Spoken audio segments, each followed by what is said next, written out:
Assalamualaikum warahmatullahi wabarakatuh. Bismillah, alhamdulillah, wassalatu wassalamu ala rasulillah wa ala alihi wa ashabihi wa man walah. La hawla wa la quwata illa billah, ma ba'du.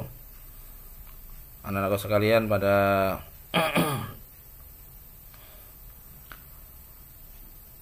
kesempatan hari ini kita akan belajar tentang mulai dari tema yang kelima ya, awal dari tema 5 atau tema ya, yaitu yang berjudul wirausaha.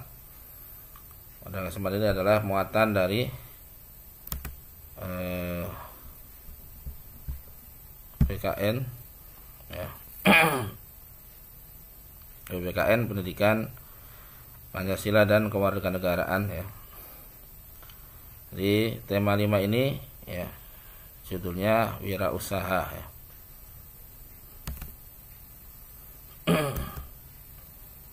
Baik, sebelum kita mulai, seperti biasa kita berdoa. A'udzubillahi minasyaitonirrajim. Bismillahirrahmanirrahim.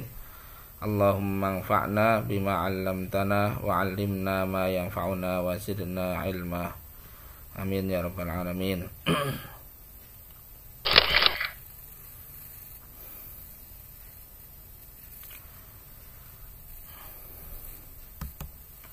Nah, seperti biasa ya, sebelum dimulai pembahasan, kita akan mengetahui dulu indikator ataupun kompetensi dasar dan ya, indikatornya ya.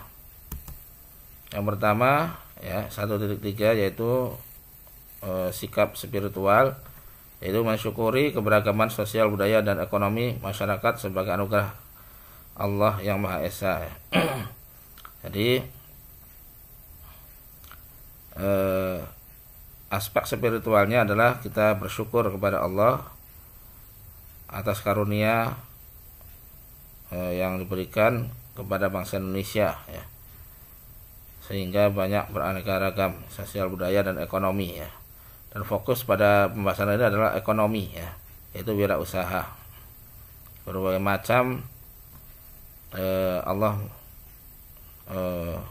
menjadikan manusia melakukan usaha yang berbagai macam usaha ekonomi ya.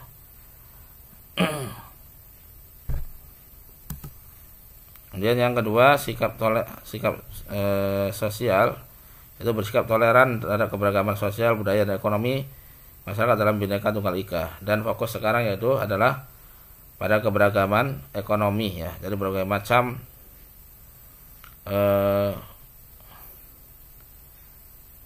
ekonomi ya masyarakat Indonesia ataupun pekerjaannya. Inna sa'yakum lasyatta dalam Al-Qur'an ya. Bahwasanya sungguhnya sa'yakum lasyatta, dari berbagai macam ya perilaku ekonomi masyarakat, kehidupan masyarakat ya, dalam mencapai kebutuhannya. Dan kita harus toleransi ya. Yang penting itu ada halal, pekerjaan itu halal, maka itu kita harus menghargai, toleran terhadap pekerjaan ataupun penghidupan masyarakat. Yang ketiga adalah kompetensi pengetahuan ya. Kompetensi pengetahuan adalah bisa mengidentifikasi berbagai contoh keberagaman wirausaha. Nanti kita jelaskan apa itu wirausaha ya. Itu tentang pengetahuannya.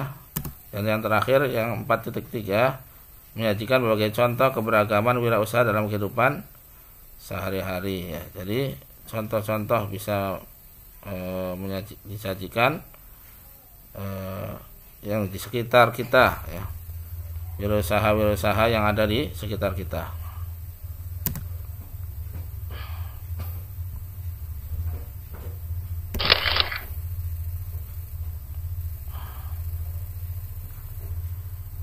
Baik, kita seperti biasa ada nilai-nilai Islam ya, bahwasanya wirausaha merupakan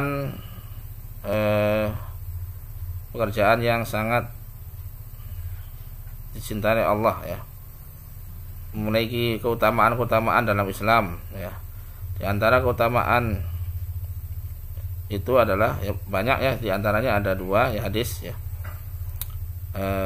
Yang pertama, ada yang pertama bertanya kepada Nabi Shallallahu Alaihi Wasallam, ayul kasbi atyabu, ya.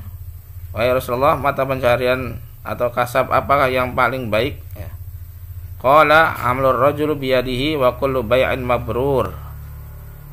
Nabi Muhammad Shallallahu Alaihi Wasallam menjawab, pekerjaan seorang laki-laki dengan tangannya sendiri dan setiap jual beli yang mabrur, yang diberkahi, yang jujur ya. Jadi ada yang bertanya kepada Rasulullah, pekerjaan apa yang paling baik ya, yaitu yang pertama adalah ya pekerjaan hasil dari jeri payah tangan sendiri ya, yaitu ya wirausaha ya. Dan termasuk wirausaha adalah perdagangan. Di sini jelaskan lebih spesifik bahwasanya yang kedua adalah perdagangan yang mabrur, yang baik, yang diberkahi ya, yang di situ dia jujur di dalam berdagang, tidak berbohong dan tidak menipu ya. Ini ya pekerjaan yang baik ya, menurut Rasulullah Sallallahu Alaihi Wasallam ya. Dan juga dalam hadis yang lain Rasulullah Sallallahu Alaihi Wasallam bersabda, ma akal ahadun ta'aman qattu khairan min ayyakula min amali yadihi, wa inna nabiyallah Dawud alaihi salam kana yakulu min amali yadihi ya. Tidaklah seorang memakan suatu makanan yang lebih baik dari makanan yang ia makan dari hasil kerja keras tangannya sendiri ya. Jadi hasil buah dari kerja kerja keras ya, ataupun hasil karya sendiri. Karena Nabi Dawud dahulu bekerja pula atau makan dari hasil kerja keras tangannya. Sebagaimana kita katakan bahwa Nabi Dawud walaupun dia seorang raja, tetapi ia tetap bekerja, yaitu dengan membuat baju besi ya. Jadi dengan membuat baju besi kemudian dijual ya, dan hasilnya dia makan. Nah ini ya, walaupun dia seorang raja tetap ya berwirausaha dengan membuat baju besi dan kemudian dijual ya. Nah ini contoh dari keutamaan wirausaha dalam Islam.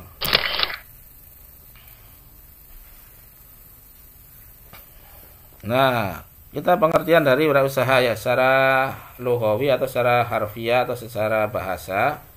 Wirausaha, wira artinya berani, usaha adalah berusaha. Jadi berani berusaha sendiri ya. Itu artinya secara bahasa. Adapun secara istilah, kewirausahaan adalah sebuah kegiatan ekonomi yang didirikan oleh seorang atau lebih dengan modal dan kemampuan yang dimilikinya. Jadi kegiatan ekonomi ya, bekerja dari seorang ataupun lebih patungan, usaha patungan ataupun usaha join ya, yang kemudian dengan kemampuan dan modal sendiri ya. Ini ya kewirausahaan. Dan orang yang melakukan kegiatan wirausaha disebut wirausahawan ya. Ini ya pengertian dari wirausaha ya. Jadi bekerja ya, orang yang bekerja dengan kemampuan sendiri, dengan modal sendiri ya.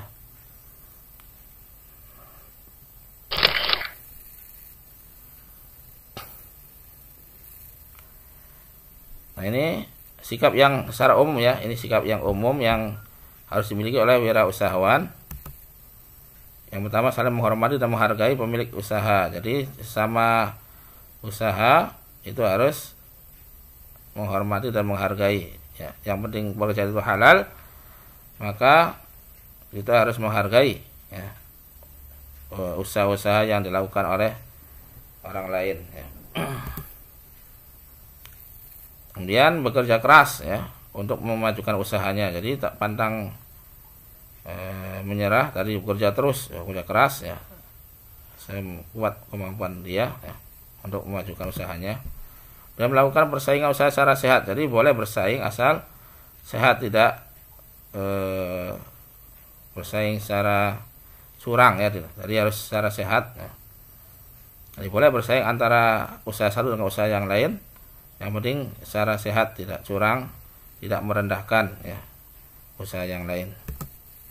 Dia selalu mengembangkan usaha sesuai dengan perkembangan zaman. Jadi selalu melakukan inovasi ya dalam usahanya ya, karena waktu terus berubah ya, kebutuhan manusia ataupun kebutuhan konsumen juga berubah, maka selalu mengembangkan usahanya melihat dari perkembangan zaman ya.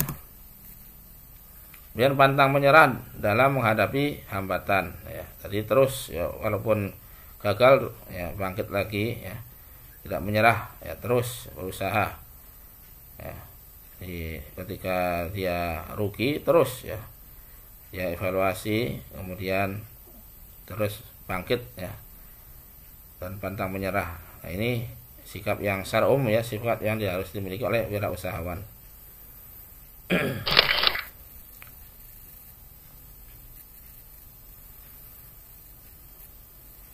Tujuannya ya, tujuan kewirausahaan adalah meningkatkan jumlah wirausaha yang berkualitas ya.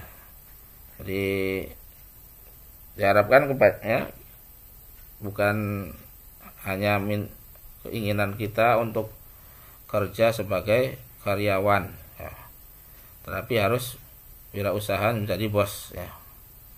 Itu jadi wirausaha, jiwa yang wirausaha ya, walaupun berdagang kecil-kecilan ya, itu lebih istilahnya lebih terhormat daripada dari bawahan ya. Dan yang selanjutnya menyadarkan masyarakat akan memberikan kesadaran berwirausaha. Nah tadi, jadi masyarakat jangan sampai hanya mengandalkan ya menjadi pegawai atau karyawan ataupun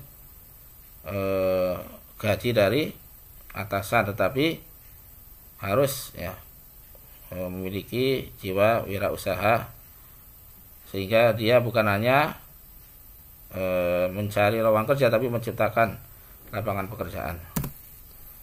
Yang ketiga, menghasilkan kemajuan dan kesejahteraan masyarakat ya, karena Rasulullah SAW pernah bersabda bahwasanya pintu rizki ya, itu adanya 9 dari pintu rizki, 9 dari 10 pintu rizki adalah dalam perniagaan atau perdagangan. Nah, dari ini berdagang atau berniaga atau berwirausaha itu menghasilkan pintu rizki yang besar ya. Kemudian yang keempat, membudayakan semangat, sikap, perilaku dan kemampuan kewirausahaan di kalangan masyarakat. Jadi membudayakan semangat ya, jadi tadi ya, tadi semangat berusaha sendiri ya, dan juga menciptakan lapangan pekerjaan.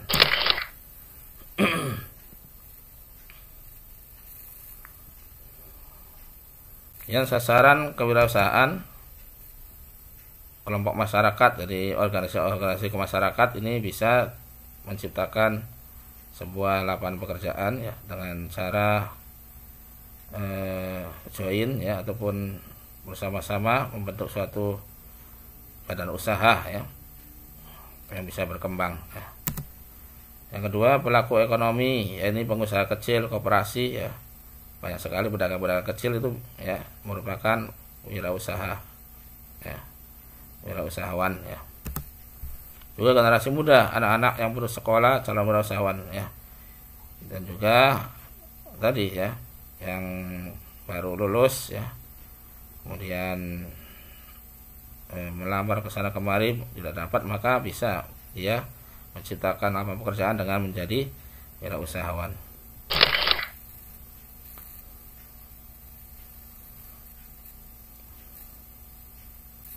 Nah, apa manfaatnya? Banyak ya, memenuhi kebutuhan manusia yang beragam ya. Jadi dengan adanya wirausaha berarti bisa terpenuhi ya kebutuhan manusia yang beragam. Yang kedua, meningkatkan kesejahteraan masyarakat sekitar, karena menciptakan lapangan pekerjaan maka akan menarik ya lapangan pekerjaan ya.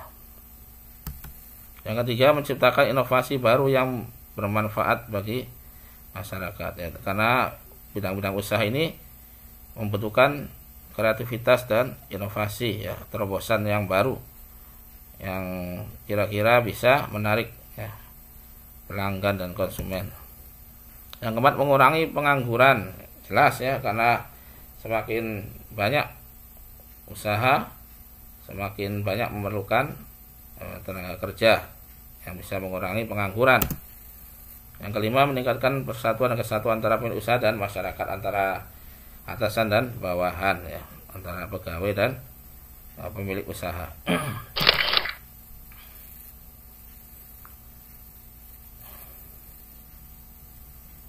Nah, ruang lingkup ya,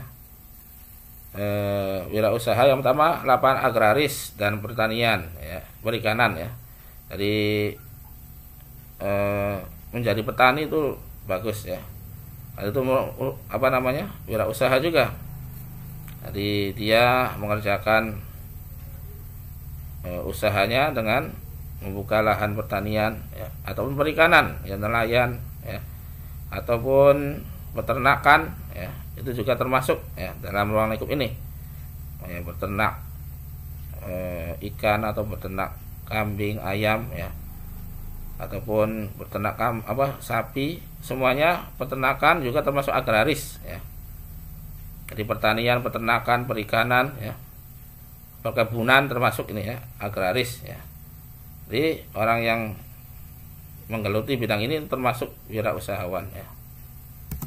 Yang kedua, lapangan pariwisata. Nah, contohnya jadi membuat misalkan pariwisata alam ya, membuat alam menjadi indah, kemudian menarik pengunjung ya, banyak sekali menarik tenaga kerja dan juga menarik wisatawan ya. Jadi dalam orang yang bergelut dalam pariwisata juga termasuk wirausahawan ya. Kemudian dalam perdagangan ya, perdagangan juga ya, dari mulai ngulak istilahnya ya, membeli barang kemudian menjual lagi, termasuk ya dalam bidang wirausaha ya. Jadi kita jual beli walaupun kecil-kecilan ya, ataupun berjualan walaupun kecil-kecilan ya, itu juga termasuk dari wirausahawan. Dan jasa, banyak sekali jasa ya. Contoh wirausahawan dalam bidang jasa seperti bengkel ya, tukang cukur ya, ataupun jasa angkutan ya, misalkan jadi sopir ya, atau mananya jasa angkutan ya. Semuanya bidang jasa ya. Jadi wirausahawan dalam bidang jasa banyak sekali ya, termasuk ya hotel penginapan ya, termasuk dalam bidang jasa ya. Jadi banyak sekali ruang lingkup dari jasa ini ya. Kemudian pertambangan dan energi ya. Jadi pertambangan ya, misalkan tambang pasir ya, atau batu alam ya, seperti di Cirebon ya, di Bobos ya, ataupun batu kapur ya, ataupun pasir, itu termasuk pertambangan ya. Dan yang terakhir, industri dan kerajinan. Dan industri ada yang industri kecil ataupun menengah dan industri besar. Industri kecil banyak sekali ya di Cirebon ya, industri makanan contohnya ya, banyak sekali. Misalkan contoh ya, empal gentong ya, kemudian jamblang ya, nasi jamblang ya, dan industri pakaian ya, ada batik terusmi ya, dan sebagainya ya, ini juga termasuk dari industri. Ataupun makanan ringan di Pleret banyak sekali ya, di makanan-makanan ringan yang membuat makanan olahan kemudian dijual, itu termasuk industri ya, mengubah bahan mentah menjadi bahan jadi. Ataupun kerajinan-kerajinan ya, kerajinan yang menjadi souvenir ataupun hiasan ya, itu juga termasuk ya, di ruang lingkup dari wirausaha. Dan yang terakhir, nah ini ya penting ya, akhlak wirausahawan muslim ya. Sebagai seorang muslim kita harus mengerti ataupun paham dan harus melaksanakan akhlak ini ya. Karena Islam mengatur seluruh aspek kehidupan termasuk dalam berniaga ataupun berwirausaha. Atau berusaha, pengusaha atau wirausahawan muslim harus mengetahui hal ini.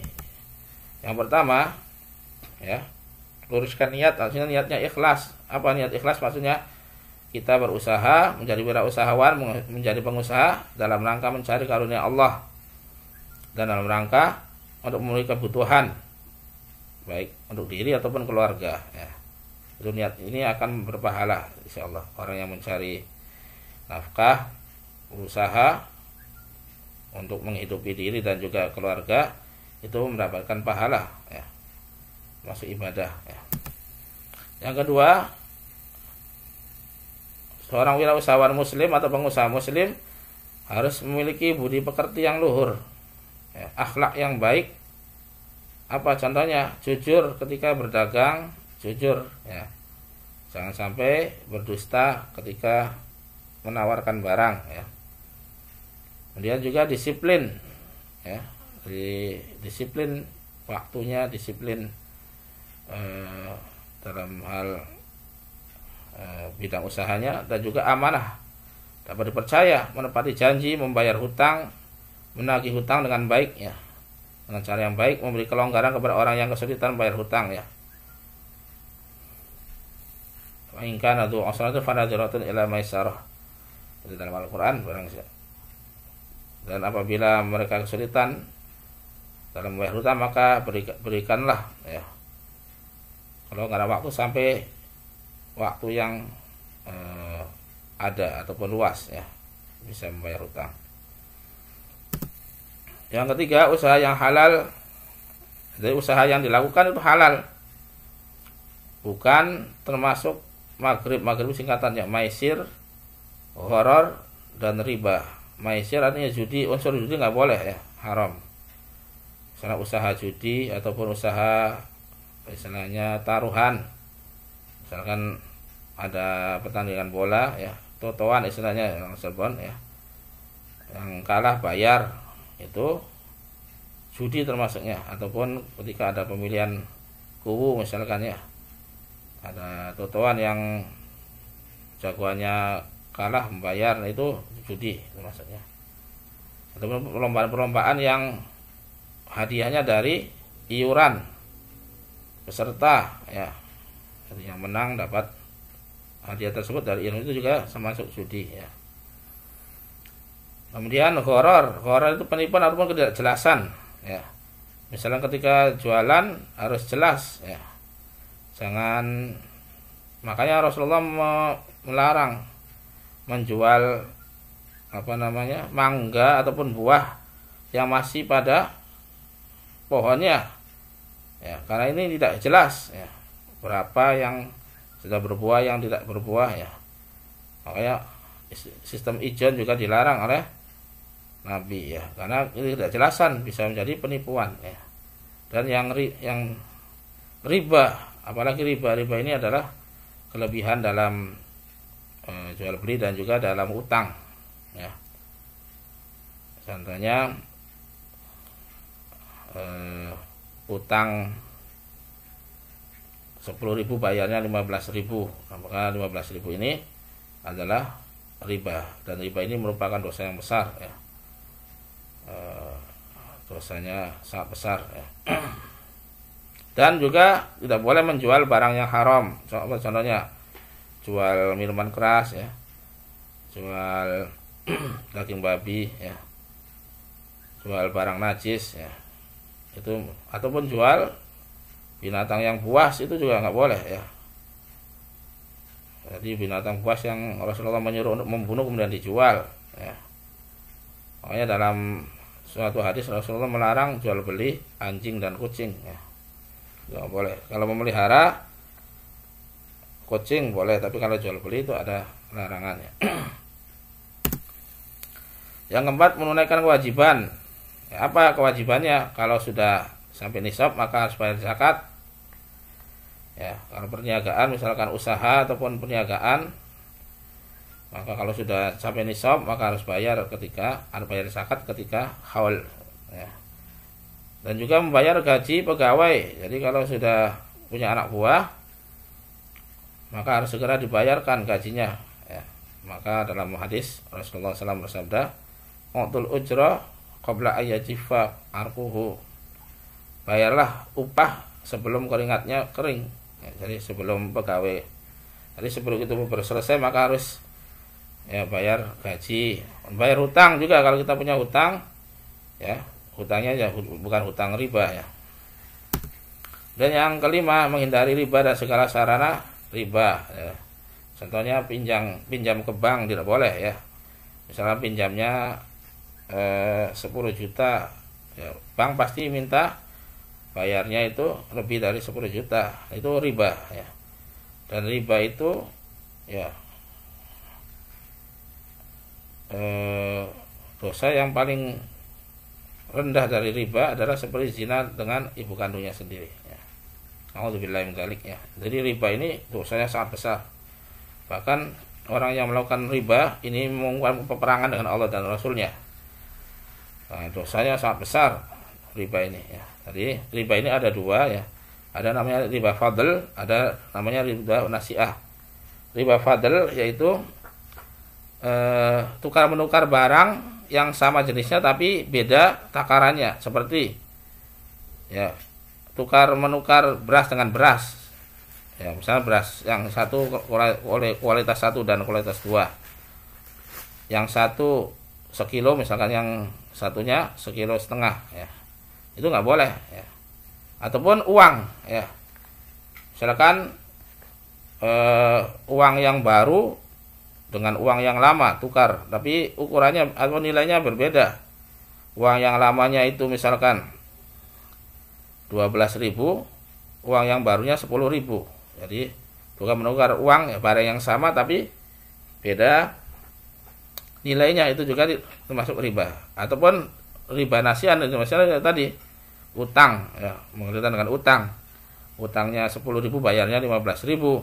Itu namanya riba ya, dan ini riba sangat besar dosanya dan juga akan menghancurkan orang yang melakukan riba. Dan Allah melaknat ya, orang yang makan riba, orang yang membayar riba, saksinya, dan semua yang berkaitan dengan riba. Jadi bank ya itu kena semua laknat Allah ya, kepada kasirnya, kepada pegawainya ya, semuanya sama ya, kerjasama dalam dosa ya. Yang keenam, menghindari mengambil harta orang lain dengan cara yang batil ya. Nggak boleh kita merampas ya, menipu ya, ataupun mengambil, mencuri ya dengan cara yang batil.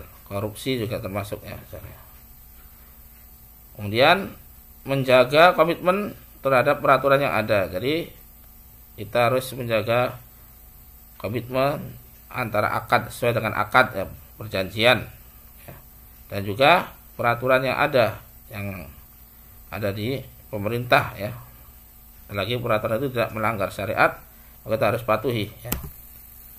Yang kedelapan, tidak memudaratkan, membahayakan orang lain, seperti ya, tidak mematok harga yang tinggi karena memanfaatkan kebutuhan ya, ataupun ya menimbun barang supaya dapat dijual setinggi-tingginya harganya ya.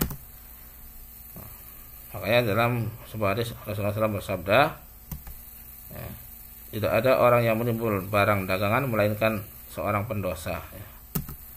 Kemudian yang 9, loyal terhadap orang-orang beriman, tidak akan mengadakan hubungan dagang dengan pihak-pihak yang secara terang-terangan menyatakan permusuhan dengan Islam dan kaum muslimin ya, seperti zaman sekarang ya. Ada barusan ya kejadian orang yang dari Prancis ya, yang presidennya atau perdana menterinya itu ya menghina orang Islam ya, dan membolehkan majalah yang menerbitkan kartun-kartun Nabi dengan cara yang tidak benar ya.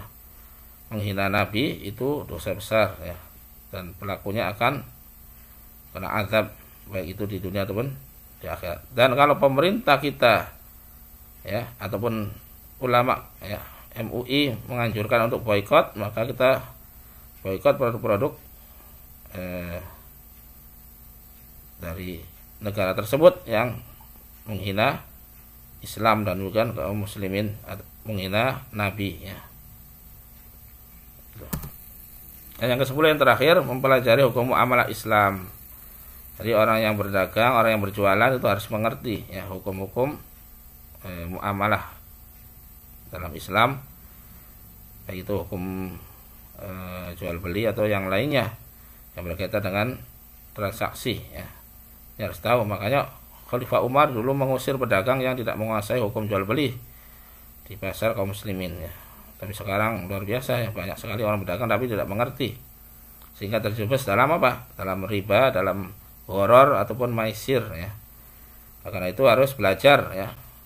Orang yang penjual, orang yang berjualan, baik itu di marketplace ataupun yang di dunia nyata, harus ya mempelajari hukum muamalah supaya jangan terjerumus kepada harta yang haram atau transaksi yang haram ya. Nah ini ya akhlak wirausahawan muslim yang harus kita miliki sebagai wirausahawan dan pengusaha muslim. Baik ya, itu ya yang bisa disampaikan ya. Kita akan tutup dengan doa kafaratul majlis. Subhanakallahumma bihamdika asyhadu an la ilaha illa anta astaghfiruka wa atubu ilaik. Assalamualaikum warahmatullahi wabarakatuh.